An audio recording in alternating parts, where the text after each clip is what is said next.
Alma de Cristo, santifícame. Cuerpo de Cristo, sálvame.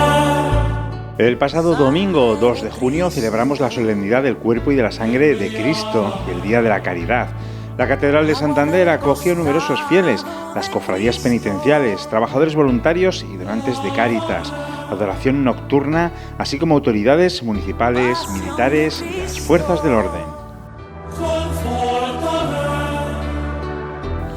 Como es habitual todos los años, los niños de primera comunión estuvieron presentes ocupando los primeros bancos del templo. Acompañaban en sus cantos el grupo joven Jacuna y al órgano David Rodríguez Ricondo.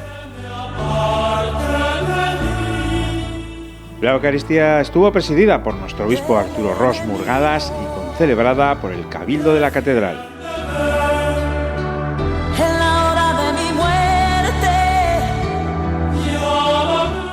En la homilía, nuestro prelado recordó la celebración del Corpus en su infancia. Y sobre todo recuerdo, fijaros, cuando terminaba la procesión y el Santísimo entraba en la parroquia, en el templo parroquial, una y otra vez, un año tras otro, aquello me desbordaba de emoción, no sabía por qué. La impresión de ver a Jesús en la custodia, los cantos propios de aquella comunidad cristiana tan importante y tan querida para mí, el resto de la gente que se arrodillaba sin decirle nada y miraba con devoción, los silencios, era una apoteosis. No sabíamos lo que era el cielo entonces, pero aquello se parecía mucho. No había más inquietudes, no había más preocupaciones, más que sentir esa experiencia celestial de la presencia viva de Jesucristo en medio de nosotros. Sin Jesucristo Eucaristía no podemos vivir. Sin Jesucristo Eucaristía llenándonos el corazón y las entrañas de su presencia, siendo alimento para nuestras vidas, sin Eucaristía no podríamos vivir, porque en este misterio se va renovando nuestra vida, se hace real el sacrificio permanente en el altar y esto nos devuelve permanentemente a la existencia, a los compromisos, a la dignidad, tantas cosas buenas. Por los siglos de los siglos. Amén.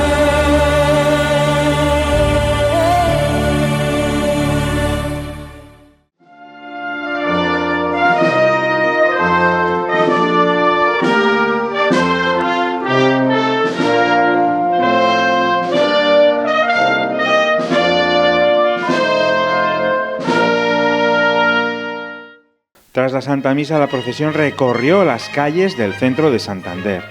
Tras la cruz procesional, numerosos estandartes y representantes de todas las cofradías penitenciales, la Junta General de Cofradías y Hermandades, como la del Rocío de Santander, y la Banda Municipal de Música. En particular, destacar el estandarte de Cáritas Santander.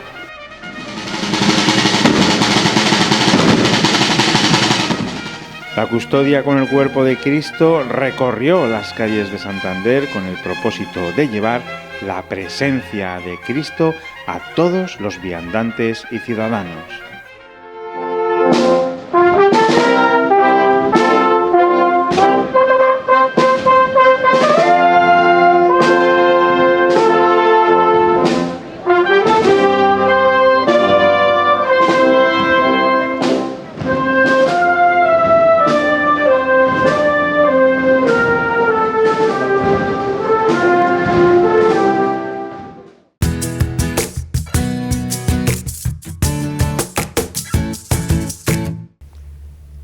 Bienvenidos una vez más al programa Caminando, al espacio de entrevistas del programa Caminando, el programa que quiere trasladar una parte de la vida, de la realidad de la diócesis a sus hogares.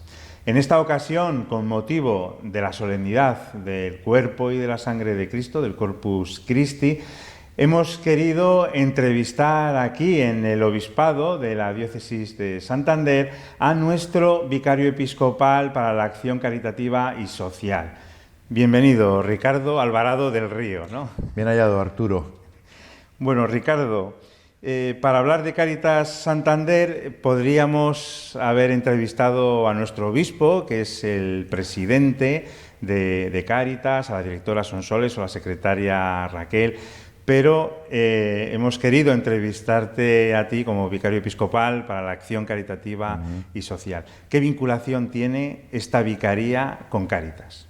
Bueno, pues la voz del obispo, la intervención, la presencia del obispo en este ámbito concreto, que es un poco lo que define el ser vicario episcopal.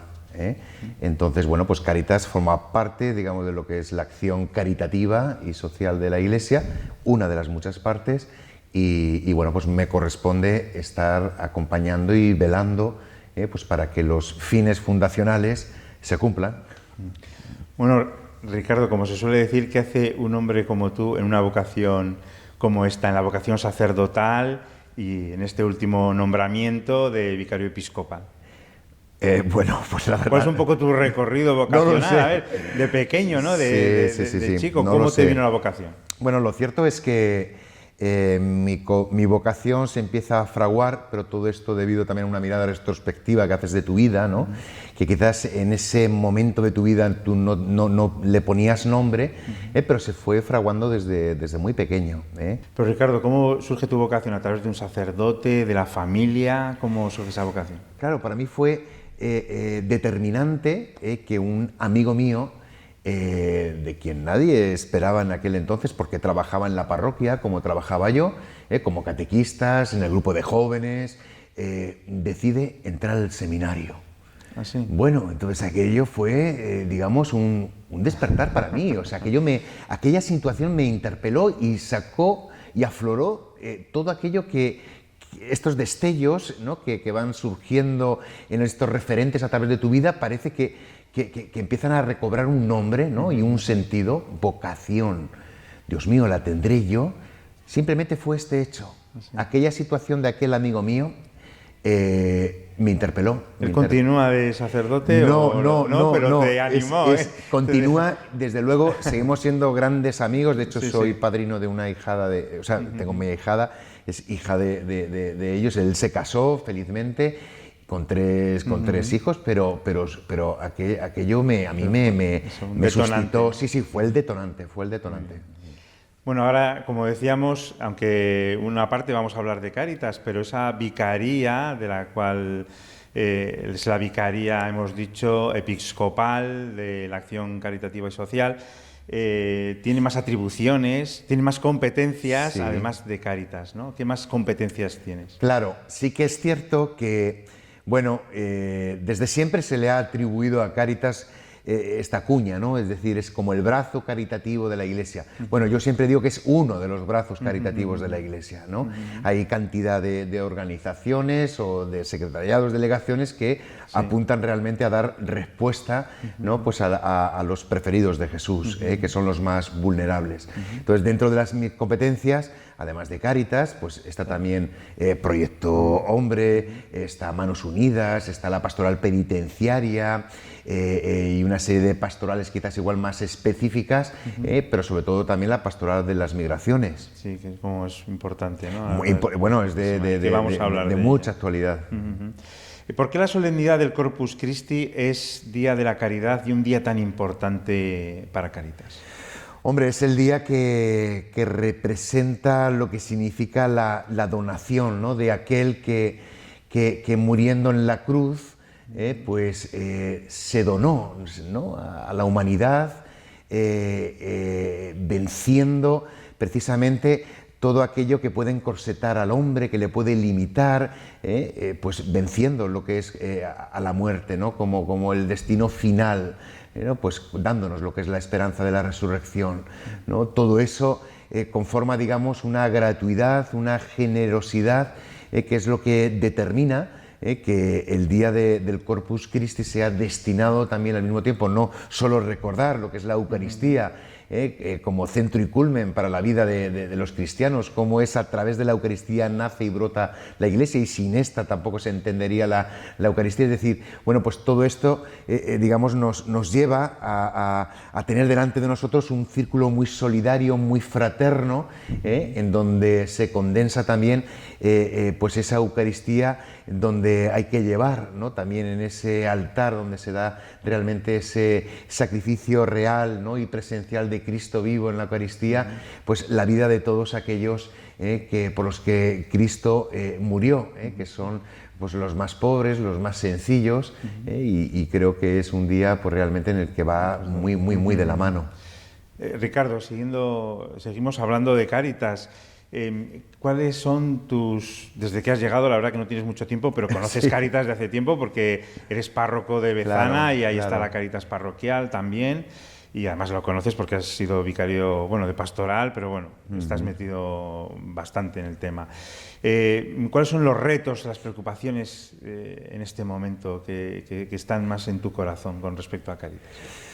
Bueno, yo creo que Cáritas, como la Iglesia, está llamada a discernir bien los signos de los tiempos. Tenemos que estar permanentemente a la escucha de los más vulnerables, de los invisibles. Tenemos que estar permanentemente atentos a no reducir nuestra acción al puro asistencialismo y olvidarnos de lo que es la denuncia y la denuncia profética. Entonces, discernir los signos de los tiempos significa, por tanto, que es salir de las inercias. La respuesta que tiene que dar Cáritas hoy en pleno siglo XXI es la misma que daba en el siglo pasado. Yo creo que no, porque hay nuevas formas de pobreza. Por tanto, Cáritas, como uno de esos brazos caritativos de la Iglesia, tiene que permanecer muy atento a ser fiel cumplidor de los fines que perfilan, ¿no?, lo que es Cáritas como entidad y como parte de esta Iglesia.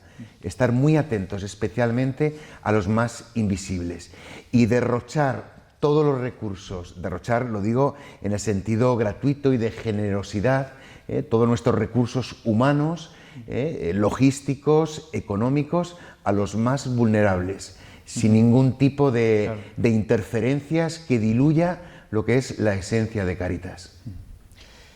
Otra de las competencias, además de Cáritas, y es muy importante esta pastoral, siempre ha sido muy importante, cada vez más, sobre todo en estos momentos es muy importante en España y en Santander, es la pastoral de los migrantes. Es un tema, el tema de la migración es muy importante y ocupa gran parte de la agenda de las elecciones europeas, ¿no? ¿Qué retos presenta esa pastoral de los migrantes? Mira, yo te invito a todos los que nos están viendo a leer, estudiar la exhortación pastoral que a principios de mayo lanzó la Conferencia Episcopal sobre los migrantes. Es una riqueza, o sea, impresionante. Tanto es así que a mí me ha dado mucha luz para ver todos los retos, todos los desafíos y sobre todo para ayudarnos a soñar, ¿no? A soñar especialmente con una realidad que ha venido para quedarse, que son los migrantes, ¿no? Y ver la migración como un derecho, especialmente nosotros que entramos dentro de un sistema muy globalizante, pues imaginaos lo que significa ser católicos, ¿no? Donde tenemos que tener en nuestra mesa, en nuestro hogar, todas las realidades que abarca el mundo.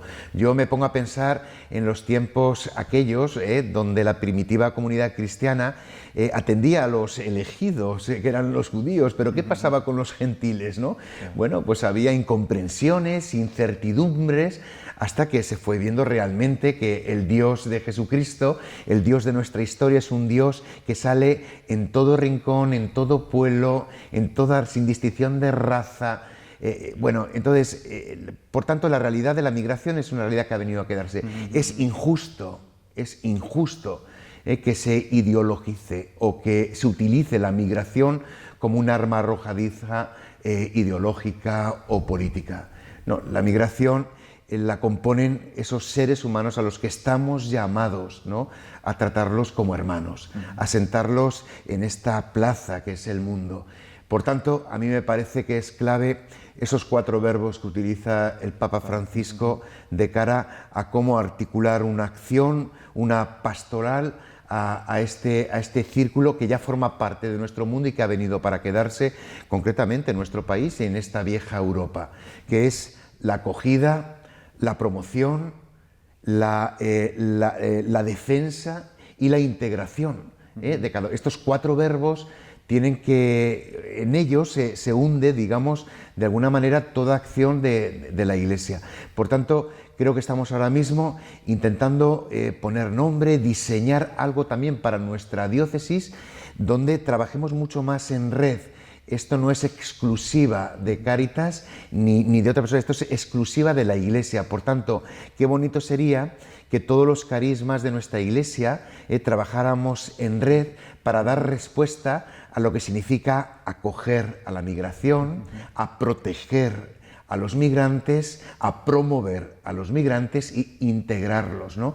4 verbos que me parecen fundamentales en cualquier acción pastoral, en esta acción de la Iglesia. Y está claro que en la sociedad nos tenemos que concienciar de estas 4 palabras y en la Iglesia también, porque es evidente que tenemos todavía unas inercias y, como decías, ¿no?, ese ejemplo de la primera Iglesia, ¿no?, que les costaba un poco aceptar esa realidad.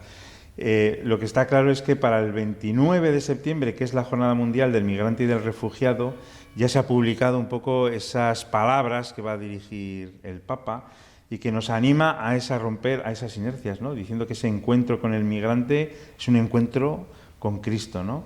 Y hay una frase que me gusta mucho, de cuántas Biblias, evangelios, libros de oraciones, rosarios han acompañado a los migrantes, o sea, ya no solo de otras religiones, sino es que a los mismos cristianos, la misma Iglesia es la que está peregrinando, la que está migrando, ¿no?, a nuestros países. Desde luego es una riqueza, es una riqueza. O sea, yo te hablo ya también como sacerdote, como párroco, lo que supone tener esta realidad migrante. Yo aprovecharía también para que quitáramos de nuestro vocabulario algo que la exhortación pastoral también nos pide. No son emigrantes, son migrantes.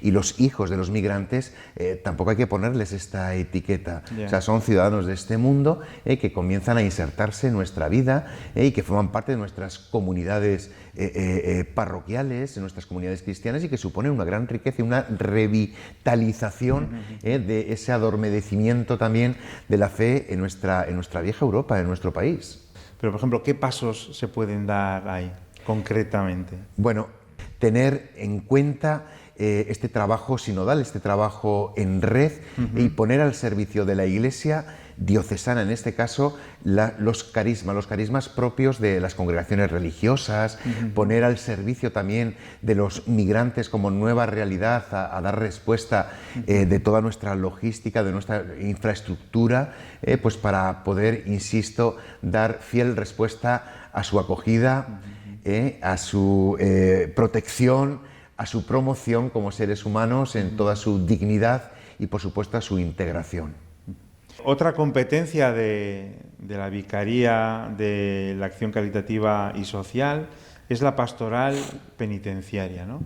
Hemos recordado esas palabras anteriores del Papa Francisco de ese encuentro místico, ¿no?, con los migrantes, ¿no? También recuerdo esas palabras del obispo don Arturo antes de venir, que sacamos un poco del archivo, diciendo que él había tenido encuentros místicos al estar con los reclusos. ¿Cómo se va a abordar esa pastoral, la pastoral penitenciaria? ¿Cuáles son los retos? Es otra pastoral muy importante. Pues mira, tan importante. Yo tuve una experiencia el año pasado con los terciarios capuchinos en San Cristóbal. Estos atienden a todo lo que es la juventud y la infancia, bueno, según su fundador, descarriada. Entonces ellos allí llevan un reformatorio. ¿En San Cristóbal? En San Cristóbal, en República Dominicana. En República Dominicana. Y estuve atendiendo la modelo allí en República Dominicana. Y este verano también voy a tener esa experiencia, precisamente, pues bueno, ir cogiendo un poco de la pedagogía de los terciarios capuchinos, pero con tener una experiencia vital con ellos para poder, o sea, qué más podemos hacer, digamos, en este ámbito, ¿no? Y desde luego es verdad lo que dices, ¿no? En estas personas privadas de libertad, cómo la fe supone para ellos una ventana a la catolicidad, una ventana a la vida, ¿no? A la esperanza. Es que cuando no hay esperanza, es que solo hay oscuridad, solo hay muerte. Entonces, es que nosotros tenemos un gran tesoro que es el Evangelio. Y lo hacemos además desde la Iglesia de Jesucristo. Entonces, yo creo que esto es algo que hay que potenciar. Mira, todo lo que comprende la acción caritativa y social de la Iglesia, digamos que hunde su sostenibilidad en lo que es otro gran tesoro, que es el voluntariado, ¿no?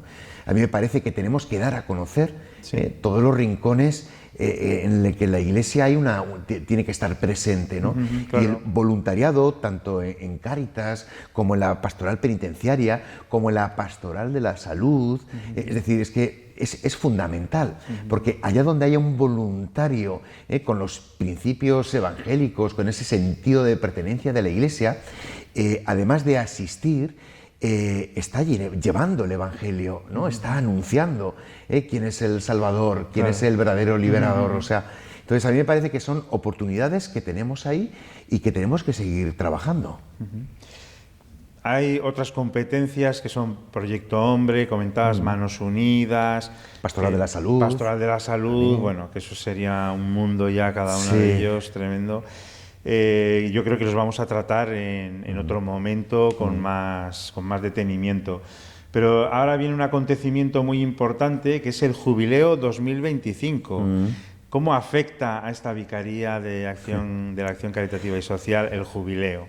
Bueno, porque a veces los jubileos son momentos de respuesta en la vida social, vamos. Pues fíjate, es un jubileo que lleva como lema Testigos de la Esperanza. Y hace falta tanta esperanza que el Papa decidió que este jubileo pues se trabajara, ¿no? Digamos lo que es eso. ¿Qué significa ser testigos de la esperanza? ¿Qué significa caminar, ¿no? como hijos de la esperanza? Entonces, bueno, hay mucho por venir. Esto realmente es algo que se está trabajando todavía, porque bueno, en todas las diócesis, de cara a que a finales del 2024, creo concretamente, me parece que es el 29 de diciembre, se hará la apertura, como en todas las diócesis, al mismo tiempo que en la Plaza de San Pedro, lo que es la apertura en las catedrales. Y yo creo que después se destinará a un santuario mariano, donde bueno, pues la diócesis, en sus distintas variantes, parroquias, asociaciones, movimientos, puedan peregrinar a lo largo del año. Entonces, a cada vicaría pues tiene que organizarse de alguna manera con sus competencias, pues para poder saber, bueno, qué vamos a hacer, qué acción, qué visibilizamos, ¿no? De cara a que lo que sea la esperanza pues sea realmente un mensaje clave y transversal en nuestra acción. Bueno, te he mandado una tarea, a ver qué libro, sobre todo como un actuar de esta entrevista, puede ser muy interesante que nos recomiendes un libro que estés leyendo en este momento y que nos pueda ser útil a los telespectadores. Bueno, pues sí. Mira, y casualmente está aquí, la has traído. La verdad que de vez en cuando recurro a ciertas lecturas, pueden ser artículos, reflexiones, y de vez en cuando igual algún libro que dé respuesta pues a situaciones que uno vive o que está rodeado, ¿no? De esas circunstancias, ¿no? Hoy cada vez se ha puesto como muy de moda lo que es el burnout, ¿no? Es decir, es el sentirse quemado porque todo nos supera, porque vivimos con una intensidad en este mundo donde queremos intentar ser dueños del tiempo, pero el tiempo se convierte en una dictadura, eso nos agobia, eso nos paraliza y sobre todo y muy especialmente eso nos provoca ciertas enfermedades, sobre todo de índole psíquico, que derivan pues en depresiones, en sentimientos de soledad, de abandono. Y entonces, claro, tenemos uno de nuestros maestros, que es Anselm Grün, es un alemán que escribió en su momento con un título bueno, pues bastante llamativo, Fluir, cómo superar el burnout y los bloqueos, ¿no? Pues me parece que ha recobrado tal actualidad Y bueno, yo le estoy echando un vistazo, es muy interesante, no lo he leído todavía del todo, pero estoy con ello y yo sí que animo, ¿no?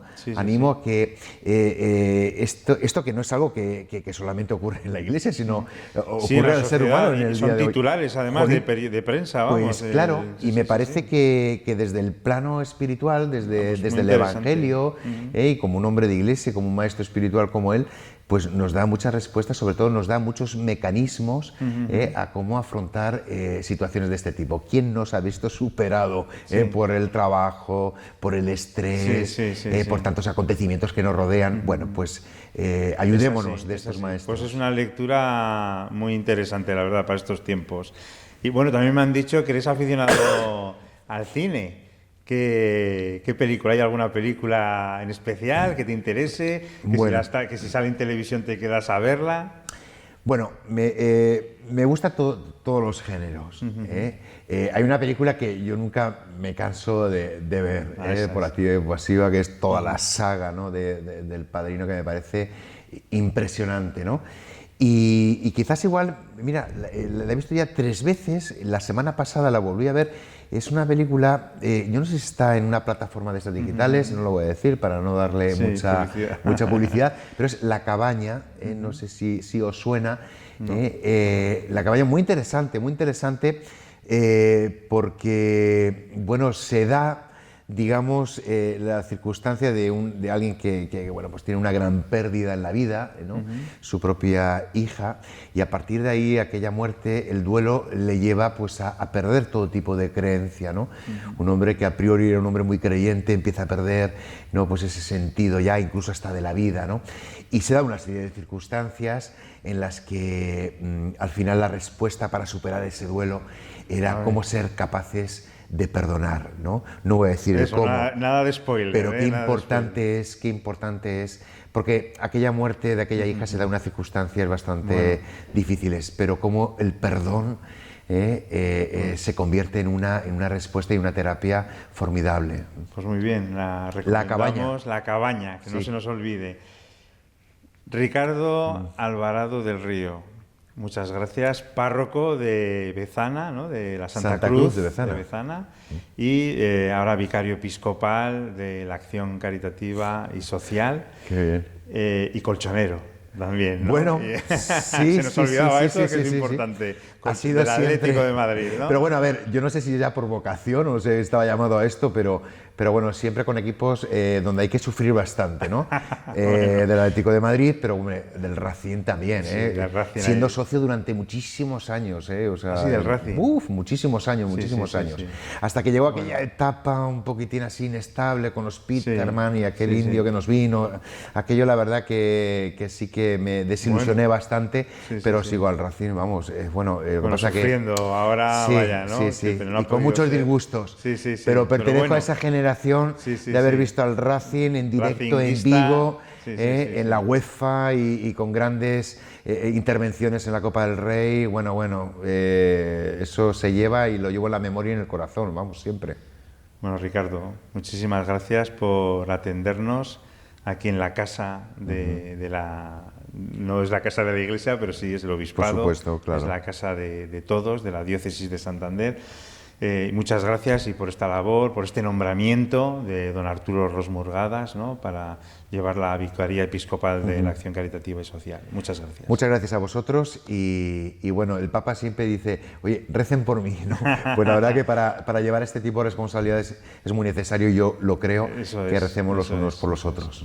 Muchas gracias, Ricardo. A vosotros. Pues nada, con esa tarea de rezar por nuestro vicario episcopal, nos despedimos y les damos las gracias a todos ustedes por habernos acompañado en esta entrevista y por dejarnos entrar, hacerles llegar a sus hogares pues lo que es un poco de la realidad y de la vida de la Diócesis de Santander.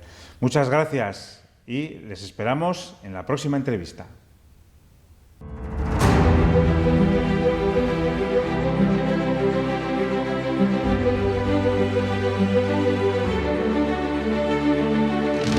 Thank you.